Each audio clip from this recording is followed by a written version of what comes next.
Ok.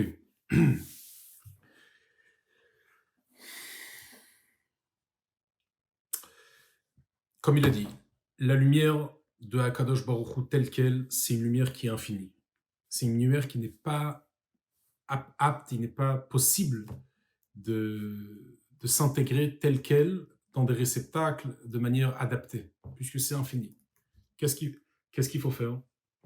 Alors, il faut faire une certaine abstraction. En fait, même pour la spiritualité, même pour la chorma, qu'est-ce qu'on dit? Le premier degré des enchaînements spirituels qu'on appelle le Ishtalchlut Haolamot, les enchaînements des mondes. Le premier degré de ces 10 caractères du monde de Hatzilut, du premier monde, ça s'appelle la chorma, la sagesse. Même la chorma, elle devait avoir au-delà de elle une abstraction. Pourquoi? D'où on sait ça? Parce qu'on dit achorma me'ain timatza. La chorma, elle vient du néant. Quelque part, c'est quoi du néant? Du néant, ça veut dire que avant, avant expérimenter la solution, la lumière, il y avait une absence. Il y a une absence, je sais pas, cette absence-là, elle veut tout dire et rien dire en même temps. Elle veut tout dire parce que tu dis, ouais, mais c'est là, oui, mais c'est une absence, comment tu peux me dire c'est une origine? Non, parce que c'est quelque chose qu'il a tout mis de côté. C'est qu'il a mis tout de côté à Kodesh Baruch Hu pour créer sa sagesse. Il a déjà tout mis sur Ensof, toute son infinité de côté pour justement laisser place à une lumière qui est définie comme une lumière. Et c'est ça le Aïn. Aïn Chochma mais Aïn, c'est-à-dire la sagesse, elle vient de néant. C'est ce côté-là néant qui veut dire abstract, qui veut dire on ne sait pas c'est quoi. Le néant, ça veut dire on ne sait pas, il est pas on ne peut pas l'identifier.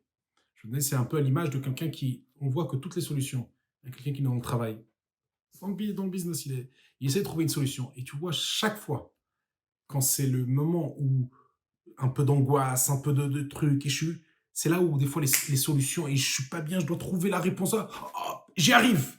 Je sais pas d'où ça vient. Tu vas te demander, mais comment? Comment t'as trouvé la solution? Est-ce que t'as trouvé? Pas du tout, je sais pas comment. J'étais comment on appelle ça, dans un secouement, dans une tourbillade, un tourbillon, pour y arriver, trouver un truc qui était pas normal dans ma société, etc. Et j'ai réussi à trouver le problème. C'est justement cette absence qui me ramène à une lumière. C'est quelque chose qui vient, qu'on ne sait pas d'où ça vient. Okay. Chez Hachem, c'est pareil. Il a fait une absence de tout pour arriver à quelque chose. Il s'est fait, comme on dit, violent pour voiler toute sa lumière précédente et pour arriver à la finale au premier degré des Ishtalshalut.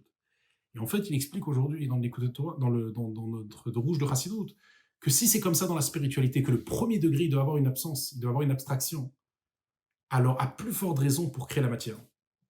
On a dit que la matière, elle provient du Sovev Kolalmin, de la lumière qui transcende les mondes, qui n'est pas...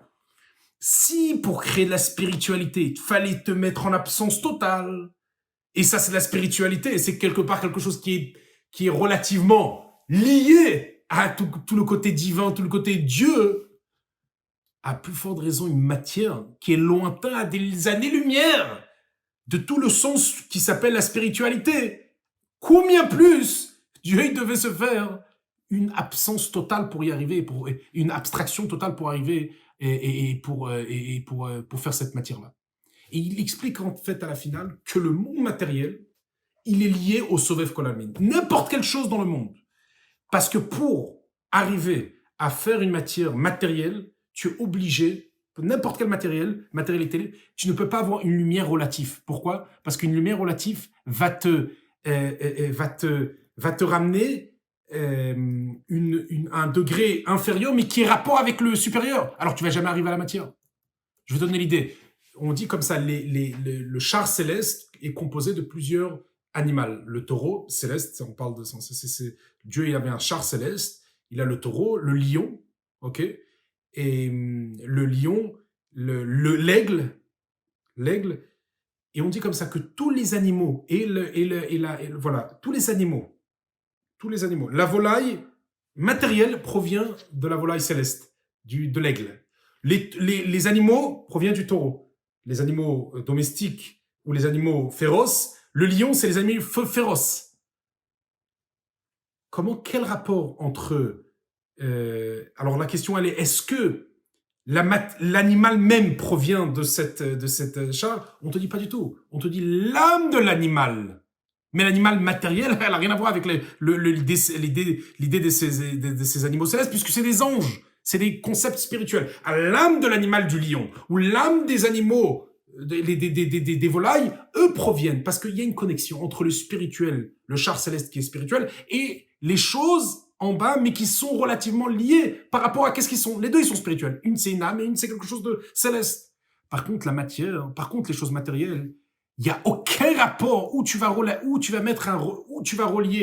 un corps physique, où tu vas relier un animal physique, où tu vas relier une pierre, un truc qui est complètement physique, avec de la spiritualité, où tu vois l'origine. Alors, en fait, il n'y a pas d'origine. Tu sais c'est quoi l'origine, il te dit là, de mon second? C'est justement c'est la qualité. Son défaut, c'est la qualité. Il n'a pas d'origine spirituelle, mais il a le lien avec le summum le plus haut niveau. Ça s'appelle le Sovev Kol Almin. Certes, il n'a pas de spiritualité qui est relative, comme par exemple des âmes personnelles, des âmes de l'être sont liées à des sphères spirituelles. Les âmes animales, ils sont liés à des animaux célestes qui sont le char divin, le char de Dieu. Ok. Alors, eux, tu vois bien le lien entre une spiritualité et une autre. Mais pour la matière, tu peux pas d'une spiritualité aller accéder à la matière parce que c'est deux mondes différents. Alors là, il faut investir le Sovev. Là, il faut investir la lumière qui transcende. Le Sovev Kol Almin. Maintenant, qu'est-ce qui différencie les mitzvot avec toutes les matières? Parce que là, c'est toute la matière, elle est comme ça. N'importe quel matériel qui n'est même pas un objet de mitzvah aussi vient du Sovev Kol Almin.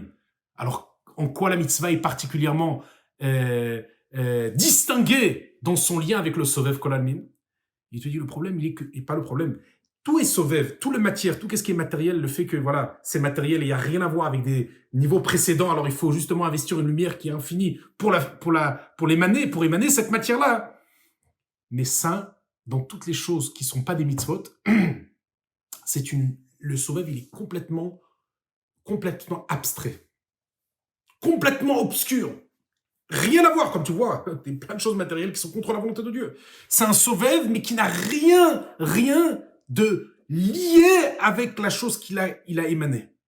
Certes, c'est le Sovev qui a fait exister cette matière, parce que toutes les matières sont liées au Sovev, mais rien, c'est complètement obscurisé le lien avec la source. Par contre, dans les mitzvot, là, c'est différent. Dans le mitzvot, se dévoile la lumière du Sovev. Et c'est ça la qualité du mitzvah. Tu prends n'importe quelle chose. Tu prends un étrog avant qu'il devienne cachère, tu le rends bien cachère. Tu prends un animal, tu le fais une shrita, tu manges sa nourriture. Tu prends un loulav, tu prends les tfilin, tu travailles la peau de l'animal et tu prends le parchemin, tu fais des lettres comme la halakha demande. Tu as pris une matière qui est seulement liée dans le sens où elle se fait émaner, mais elle n'a pas de lien véritablement, parce que c'est juste une émanation de Sovev Kol Almin. Mais étant donné que elle n'est pas dévoilée, elle est liée sans être dévoilée, sans autant être dévoilée. Et là, tu commences à la dévoiler. Tu prends le Sovev et tu le dévoiles. Ça, c'est la force du mitzvah. C'est de prendre ce niveau qui transcende et le dévoiler. Et ça, encore une fois, c'est que dans les mitzvot et ça ne se trouve pas dans la Torah. Parce que la Torah, c'est pas le Sovev, c'est pas la lumière qui transcende, mais c'est le Mémalé, c'est la lumière qui est adaptée et qui est beaucoup plus diminuée, beaucoup plus limitée.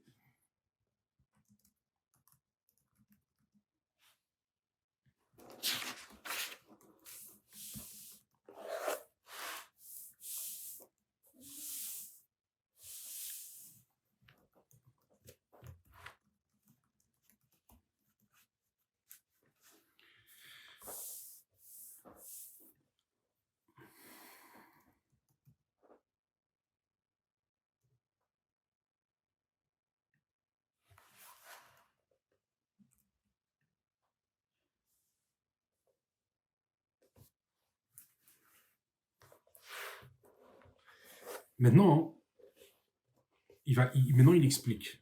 Et c'est pour cette raison-là que Akadosh Baruch Hu, il dit Hashem Malach Geut Lavesh. Dieu pour faire exister, pour donner ce monde-là, il s'est habillé avec un habit d'orgueil. Geut, c'est-à-dire un habit de grandeur, si on peut dire. Geut, c'est pas orgueil, c'est de grandeur. Et là, il commence à expliquer. La différence entre Yachid et Echad. Quand tu dis Shema Israël Hashem Elokeinu Hashem Echad, Dieu il est un. Mais après, il y a le mot Yachid. Il est unique. C'est quoi la différence entre les deux? Ça veut dire Echad, c'est justement, dans le mot Echad, tu as 1, 8 et 4. Chet, c'est la valeur numérique de 8, et Dalet, c'est la valeur numérique de 4. Tu dis que comment Akadosh Baruch Hu rentre dans les mondes, dans les 7 cieux, avec la terre ça fait 8, 4 quaquandino, et que tout le monde à la finale sont inclus et annulés dans la volonté de Dieu, de manière annulée complètement, sans prendre aucune place d'existence, d'ego, c'est justement Dieu qui sait. Mais quelque part, tu es en train de dire que Dieu et le monde, tu es en train de relativiser la force de Dieu avec les mondes. Ça, c'est Echad. Quand tu dis Echad, quand tu fais Shema sur le cœur, tu dois penser comment Dieu, avec le monde, il reste de toute façon, ils sont tous annulés à Dieu. Il est Echad, Aleph, et Alufo Shalolam, qu'il est infini, avec les 7 cieux, et tout est annulé, et tout est rien insignifiant devant Ashkadash Baruch. Pourquoi? Parce qu'à la finale, c'est quoi le monde? Le monde, pour nous, c'est un grand monde. Mais pour Akadosh Baruch Hu, c'est une parole. Mais non, une parole qui est sortie, il y a considération, mais une parole qui est encore dans la pensée, et à plus forte raison dans les sentiments. Il n'y a même pas de lettres, il n'y a même pas de mots dans ça. C'est complètement insignifiant. Eh bien, Dieu, c'est ça. Dieu, c'est cette origine, c'est cette création qui est toujours pétrie par l'origine. La création, elle est là, mais elle est toujours inclue dans l'origine, à l'image d'une lettre qui est encore qui est encore, avant même une pensée, qui est encore dans les sentiments, qui a même pas encore de mots, parce que tu peux pas, dans les sentiments, il n'y a pas de mots encore. Il y a pas c'est complète, mais c'est pas qu'il n'y a pas, c'est que c'est annulé. Bien qu'il y a, parce que après tu vas penser à qu'est-ce que tu ressens, c'est qu'il y a quelque chose déjà, mais c'est tellement, la lumière est tellement forte dans le côté sentimental qu'il n'y a pas encore place à des concepts. Okay. Eh bien, Dieu, c'est ça. Echad, c'est ça. C'est que tout est annulé, il est un. C'est quoi Dieu? Il est un. C'est que soit le Chet, soit les 7 cieux avec le monde, et soit le Dalet, les 4 coordinaux, tous les mondes, les 7 cieux avec le monde matériel et avec notre monde, et tout, c'est unifié dans Dieu. Il n'y a que Dieu, en fait. Parce que Dieu, c'est à la finale la puissance véritable que tout est rien par rapport à ça. Que rien n'existe quand lui, il est là. Quand il y a le Echad, quand il y a Dieu, alors c'est que un, il y a que lui. Et dans le 1, il y a des autres choses, parce que dans le 1, en hébreu, il y a des choses incluses dans le 1. Il y a que lui. Echad, il est 1. Il y a que lui. Maintenant, par contre, Yachid, c'est différent. Yachid, c'est l'unique. C'est quoi c'est qu'il y a même pas, c'est pas qu'il y a Dieu, que tout est dans le monde, tout est inclus dans Dieu et tout est annulé dans Dieu, puisqu'on parle d'un degré de Dieu extrêmement élevé et vis-à-vis relativement à qu'est-ce qu'il fait créer, rien prend de place face à ça. C'est qu'il n'y a même pas de concept de monde. Il est Yachid. Il est Yachid, c'est-à-dire, il est unique. Il n'y a pas de monde. Et ça, c'est plutôt le Sovev. Sovev, c'est qu'il n'y a rien. Il n'y a pas de monde. C'est pas, il y a un monde, mais il est annulé à Dieu. Il n'y a pas de monde. Il est Yachid. Et pourquoi il parle de ça? Il dit Yachid Chei Haolamim. Ça, c'est pour expliquer comment Dieu, il a, en fait, expliqué l'idée que Hachem, il s'habille avec des habits de grandeur pour faire le monde. Justement, le monde matériel, on est encore dans le concept de la matière, pour expliquer que la matière, elle se fait émaner par le Sovev Kolmin. Chaque matière, Yachid, lui qu'il est Yachid, Chaya Olamim, comme on dit dans la Siddur le matin. Yachid, lui, il est Yachid Chaya Olamim, Melech Meshubar, Umfarad Hashmagadol, Baruch Ata Hashem, Melech Molal Batish Bachot. Ouais. Tu dis quoi? Yachid, lui, il est unique, Chaya Olamim, et qui fait exister, vivifier les mondes. Il est Yachid. Et c'est justement cette Yichidout-là, sur le fait qu'il est distingué, qu'il est unique, il donne Chay, il donne de la vitalité au monde.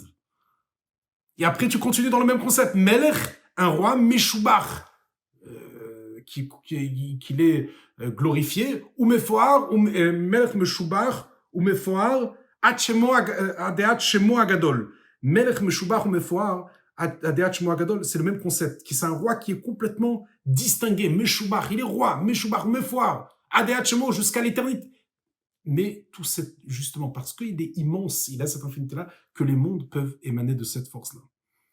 Et ça, c'est qu'est-ce qu'il en veut dire? Le fait qu'il est immense et qu'il a cette grandeur du Sauveur, eh bien, grâce à ça, il y aura l'émanation d'un monde matériel que la matière va provenir de ça. Mais encore une fois, ça ne veut pas dire la mitzvah. Mais en sachant que le matériel provient de cette hauteur-là, hein, alors nous, on va savoir quoi faire avec le monde. On doit faire un monde de mitzvah. Parce qu'il faut juste peaufiner, il faut juste prendre et la rendre chaque objet mitzvah.